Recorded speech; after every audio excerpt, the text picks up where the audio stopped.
Hello, and welcome to Personal Playback, where we talk about things that matter to people who matter. My name is Sterling, and welcome to Episode 1. So I thought for a long time about what song to pick for this episode, and figured, why not start at the beginning? Deathbed by Relient K is the song that made me love music. It's the first song that I'd ever listened to that amazed me and made me want to be a musician. Feel free to listen to it before or after this episode and consider your own perspective. During this episode, I'll walk you through where I heard the song first and what was happening in my life at the time. I'll talk about some musical parts that stood out, talk about some lyrical parts that stood out. I'll talk about what I feel when I listen to the song now versus when I heard it the first time. I'll talk about whether this is similar or different to what I listen to now, again. And I'll talk about what I would tell someone listening for the first time to brace them for the experience of Deathbed. So I first heard the song when I was in 6th grade, riding in the back of my parents' Volkswagen bus-looking sort of situation. I was listening using an iPod Nano, I think. I was the last person to get music playing anything in my house. I didn't have much going on in 6th grade. I didn't have any hobbies. I had moved around a lot, and I'd actually just moved, and so I didn't have any friends. I didn't like my family situation at the time, and I felt really alone, even in a car or a house full of people. So this song really helped me through a lot of the times, again, when I felt really alone or isolated. Some musical parts that stood out to me when I listened to Deathbed were the beginning with the piano and how it's in unison with the vocalist. There are a couple of things that I'm going to say that I have real soft spots for, and that is one of them. I love when you're in sync with whoever it is that you're playing with.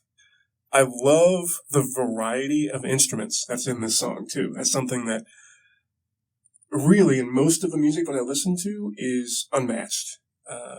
There's piano, there's synths, there's drums, there's bass guitar, guitar, vocal harmonies, there's flute, there's trumpet, and there's trumpet harmonies, which is awesome. There's toy piano, and there's, I think, a flugelhorn, if I'm not mistaken. And then there's also a cello, if I'm also not mistaken. The strings can kind of blend together in my head sometimes. But just the sheer number of instruments is astounding to me in this song, and I think it's really cool. Some lyrical parts that are really cool and stand out to me. One of them is one that repeats a couple of times during the song. I can smell the death on the sheets covering me. I can't believe this is the end. I can hear those sad memories still haunting me. So many things I'd do again. And something that's really cool about this line is twofold. One, when I was in my freshman year of high school, I had an allergic reaction, and I went into anaphylactic shock, and I died. My heart stopped in the hospital. Don't know for how long, but I was dead. Legally, at least. And so it's really cool whenever I look back on this song, and I just think, man, that technically was me. But also, something that's really cool about this line is that it's the chorus, and every time it comes back, they do it differently. Every single time. And I love that. That's dedication. It's an easy way for the artist to show we did this on purpose, which is cool. I love how the opening lyrics come back at the end. The I can smell the death on the sheets and so on and so forth. It bookends an awesome story, and it emphasizes just that the whole thing is a memory. It's at the end of a person's life, and that there isn't really any hope for the future, at least not here. And that'll make sense if you listen to it. By the end of the song, if you listen the whole way through, the character or the subject that the song is about, says, "I can hear you whisper to me, it's time to leave. You'll never be lonely again." And after that, it repeats the chorus of, "This is my deathbed, die here alone, close my eyes tonight, I know I'll be home." It does this really cool instrumental section, and then, after a couple of lines, it repeats, "For I am love, I am love, I am love." And that whole section, really, the part where it says, "I can hear you whisper to me, it's time to leave," and then goes on to the "I am love," really hit me as a child. I was not a Christian, but for most of my life, faith has been a really integral part. And it is in no small part because of this song. Because I thought, man, it would be awesome to not feel lonely anymore. It would be awesome to know someone who knows what love is, can teach me, and can love me somehow. And in addition to this, I have a real soft spot for songs that end with something that we haven't heard, but it still kind of matches up, whether that's thematically or musically, hopefully both, with what we've heard in the song before. And this section is just a chef's kiss. When I hear the song now, as an adult, I'm 27, I still, to be honest, don't know who the story is about. Whether it's a real person or a character that Relient K made up, I don't know. And that's my bad. I am horrible at researching songs and researching artists, so that's on me. But I still love the song. And when I listen now, I feel like what I feel most is gratitude. Deathbed occupied my thoughts and grasped my heart in a way that nothing else could at the time.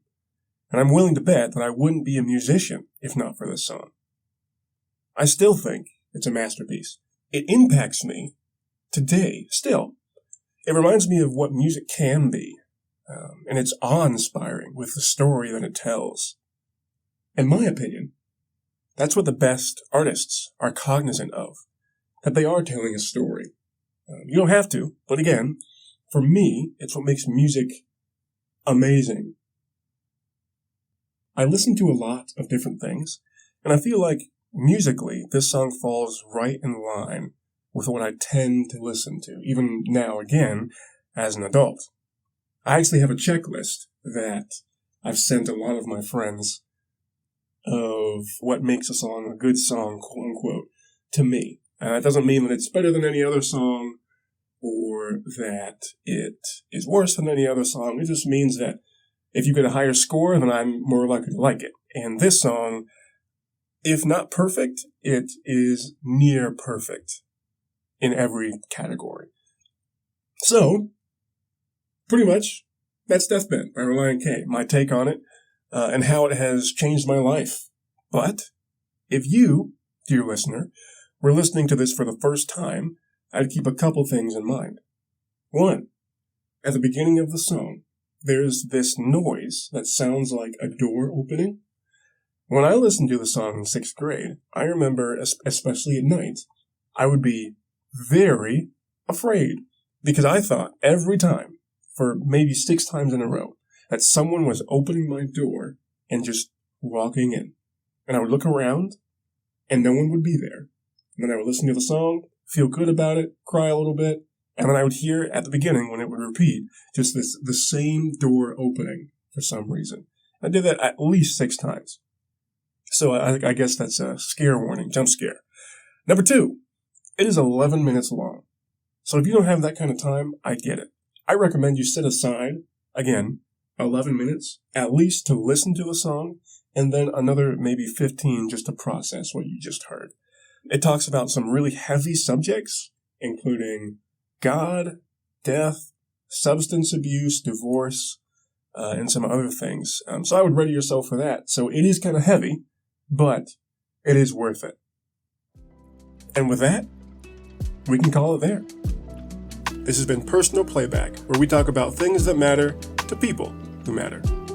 And remember, you matter too. I'll see you later.